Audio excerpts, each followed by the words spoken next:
Hi friends, అందరికీ good morning. ఇదైతే నా ఈవినింగ్ రొటీన్ అనమాట. దాంతోపాటుగా మనకి ఏకాదశి ఉంది కదా, ఏకాదశి కోసం నేను ముందు రోజు ఏ పనులు చేసుకున్నానో చూపిస్తాను ఈ వీడియోలో. అంతేకాకుండా అక్క మీరు పూజ ఎలా చేసుకుంటున్నారు, మాకు కూడా పూజ చేసుకోవాలని ఉన్నది కానీ మేము ఇంట్లో మేనేజ్ చేసుకోలేకపోతున్నాం అని అడుగుతున్నారు. ఈ వీడియోలో దానికి కూడా నేను సమాధానం చెప్తాను. మనకి పూజలున్నా పండుగలున్నా ముందు రోజు చేసుకోవాల్సిన పనులే అండి ఇవి. మెయిన్ అయితే మనం ఇల్లు తుడిచేసి ఇల్లు ఒత్తేసుకున్నామంటే సగం పని అయిపోయినట్టే అనమాట. ఇప్పుడైతే టైం అయితే 4 అవుతుంది. నేను 4కి స్టార్ట్ చేశాను. నాకు ఇవన్నీ మొత్తం పని అంతా అయిపోయేటప్పటికైతే 7:30 అయిపోద్ది అనమాట.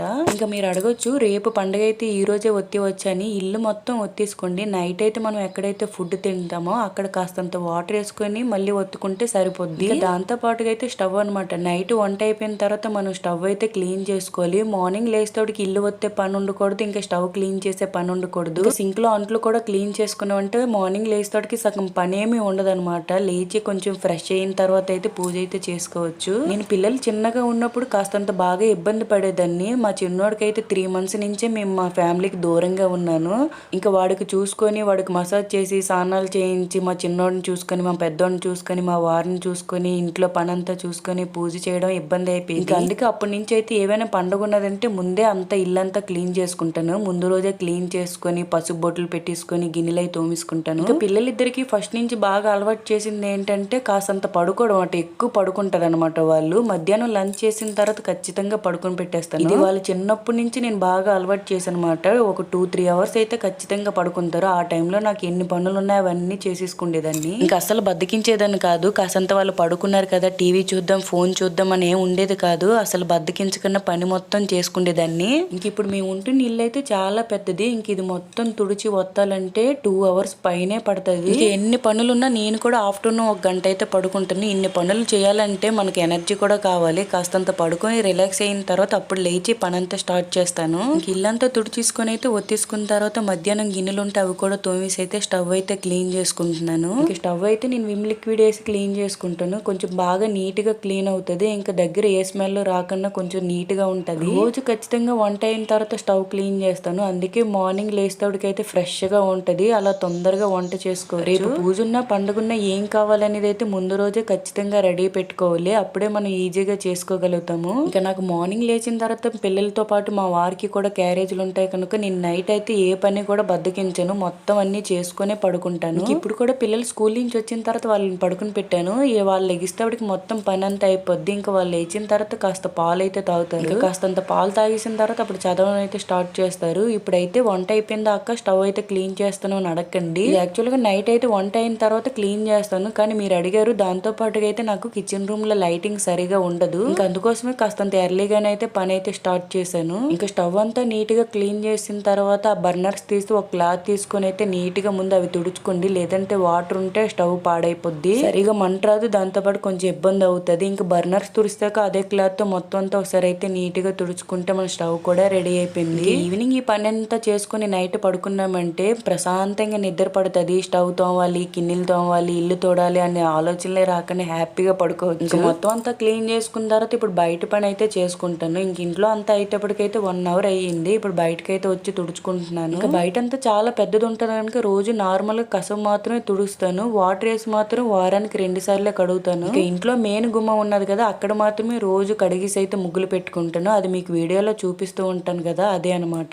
అందులోని ఈ మధ్య అయితే వర్షాలు స్టార్ట్ అయిపోయి ఇంకా ఊరికి వర్షం పడుతుంటే ఇదంతా క్లీన్ చేసుకునే పని ఎక్కువ ఉంటుంది అనమాట. మాటికి వర్షం పడిపోతుంది, తుడుచుకోవాల్సి వస్తుంది. ఇంకా అందుకే నెక్స్ట్ అయితే ట్రాన్స్ఫర్లు వచ్చినప్పుడు అయితే మా వారిని అయితే చెప్తున్నాను ముందు నుంచే, ఎండి చెన్నీళ్ళు తీసుకుంది ఇంత పెద్ద ఇల్లు వద్దు బాబోయ్. ఇంకా పెళ్ళి అవ్వక ముందు అయితే అమ్మాళ్ళ ఇంటికాడ ఉన్నప్పుడు అయితే ఇలాంటి పనులన్నీ బయట పనులన్నీ అమ్మ చూసుకుండేది. ఇంకా నాకు చెప్పేది కాదు. ఇంకా దాంతోపాటు అత్తయ్య కూడా సేమ్ అలాగనమాట. ఇంట్లో బయట పని అంతా ఆమెది, లోపల పని అంతా నాది ఉండేది. ఇంకా అందుకే ఇంటికి వచ్చిన కొత్తలో అయితే చాలా ఇబ్బంది అయిపోయింది. ఇదంతా కడగడం వల్ల అయితే నడువు నొప్పి వచ్చేసి అరికాళ్ళు 2 మండిపోయేవి. ఇప్పుడు కొంచెం బాగా అలవాటు అయిపోయిందిలేండి. ఇంకా దాంతో పాటుగా నేను ఎప్పుడు తినేది అప్పుడే అరిగిపోద్ది. ఇంత పని చేస్తే ఎవరికైనా కడుపులో ఉంటుందా, ఎప్పటిదప్పుడే అరిగిపోతూ ఉంటది. దాంతో పాటుగా అంతా కడిగమంటే కడిగేస్తాను కానీ ముగ్గులు పెట్టడం నాకేమో ముగ్గులేమో రావు. వచ్చిన డిజైన్లే పిచ్చి పిచ్చి డిజైన్లన్నీ వేసేస్తూ ఉంటాను. నేనే కాదు మా అమ్మకి నాకు మా అత్తకి ముగ్గురు ఒకలాంటివే వేస్తాము. ఎప్పుడు వేసిన ఒకటే డిజైన్, ఏం మార్పు ఉండదు అనమాట. ఇంకా మేము ముగ్గేసామంటే ఇంటికి వచ్చిన వాళ్ళు చూసి భయపడవలసిందే ఖచ్చితంగా. ఇప్పుడు వరకు కడిగింది అయితే ఒక సైడ్, ఇప్పుడు రెండో సైడ్ అయితే స్టార్ట్ చేశాను కడగడం.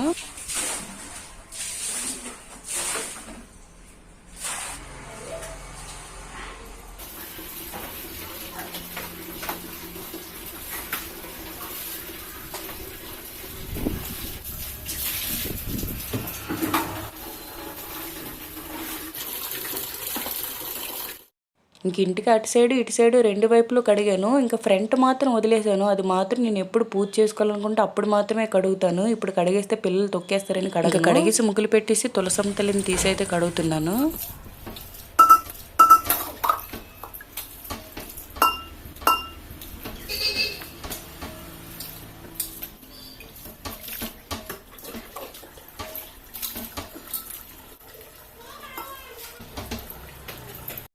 ఇంకా ఏకాదశి అంటే మెయిన్గా తులసి తల్లికి కూడా పూజ చేస్తాం కనుక ఇంకా అందుకే తులసమ్మని అయితే కడిగేసుకొని అయితే పసుపు రాసి బొట్లు అయితే పెట్టుకుంటున్నాను. ఇంకా ఏవైనా పండుగలు ఉన్నాయంటే ముందు రోజు లక్షవారం అయినా శుక్రవారం అయినా ఇల్లు అయితే కడుక్కోవచ్చు. ఎందుకంటే పండుగ ఉన్నది కనుక. అది పండుగ ఏది లేదంటే కడగకూడదు. మా అమ్మ అయినా మా అత్త అయినా సరే పండుగ ఏదైనా ఉన్నదంటే లక్షవారం అయినా శుక్రవారం అయినా కడిగేస్తూ ఉంటారు. ఇంకా నేను ఇంట్లో ఏది చేసినా సరే అది మా అమ్మని మా అత్తని చూసి నేర్చుకునేదే. ఫస్ట్ నుంచి చూసింది అమ్మను కదా, కొంచెం అయితే అమ్మ దగ్గర నేర్చుకునేది. ఇంకా దాని తర్వాత అయితే మా అత్తగారిని చూసాను పెళ్ళైన తర్వాత. అందుకే వీళ్ళిద్దరు ఎలా చేస్తారో నేను యాస్టీస్కి అలాగే చేసేస్తూ ఉంటాను.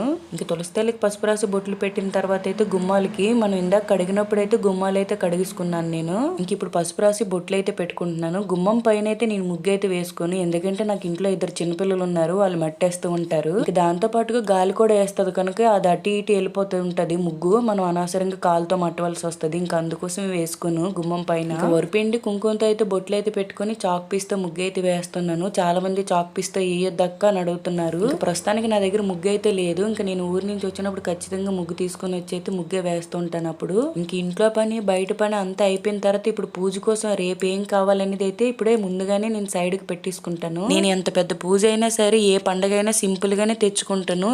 ఇంకా రేపు ఏకాదశి కోసం కావాల్సినవి అయితే వరిపిండి, ఇంకా దాంతో పాటు పానకం చేయడానికి బెల్లము, వడపప్పు, కొబ్బరికాయ, పువ్వులు, పళ్ళు అయితే తీసుకున్నాను. ఇవైతే సైడ్ కి అయితే పెట్టుకుంటాను. మార్నింగ్ పూజ కోసం అయితే అన్ని రెడీ చేసుకున్నాను. ఇంకా మీరు ఎప్పుడైనా ఇంట్లో పూజ చేయాలనుకుంటే ముందు రోజు చేయవలసిన పనులు ఇవేనండి. మొత్తం అన్ని చేయాలంటే చేయలేము. ఇల్లు ఒత్తేసి స్టవ్ క్లీన్ చేసుకుని గిన్నెలు తోముకుంటే సరిపోతుంది. దాంతో పాటుగా బయట కూడా కడిగేసుకొని అయితే గుమ్మాలకు పసుపు రాసి బొట్లు పెట్టుకుంటే మనం ఏ పూజకైనా ఈ మాత్రం పని అయితే సరిపోద్దండి. మీరు 7 శనివారాలు పూజ చేయాలనుకున్నా ఇంట్లో ముందుగా చేయవలసిన పనులు ఇవే. ఇంకా స్వామివారికి కావాల్సిన నైవేద్యాలు కూడా అవే. ఇంట్లో పని అంతా అయిపోయిన తర్వాత కాసంత టీ అయితే పెట్టుకుని తాగాను. ఇప్పుడు టైం అయితే 7 అవుతుంది. ఇంకా కొన్ని బట్టలు అయితే ఉండిపోయేవి, అవి అయితే వాషింగ్ మిషన్ లో వేసుకున్నాను. ఇంకా మీరైతే అడిగారు కదా అక్క ఎలా మేనేజ్ చేసుకుంటున్నారని. నేను వీడియోలో ఏదైతే చూపించానో సేమ్ ఇలాగే ఇదంతా మేనేజ్ చేసుకుంటూ పూజ అయితే చేసుకుంటాను. మీకు వీడియో ఎలా అనిపించిందో కామెంట్ చేయండి. Bye bye.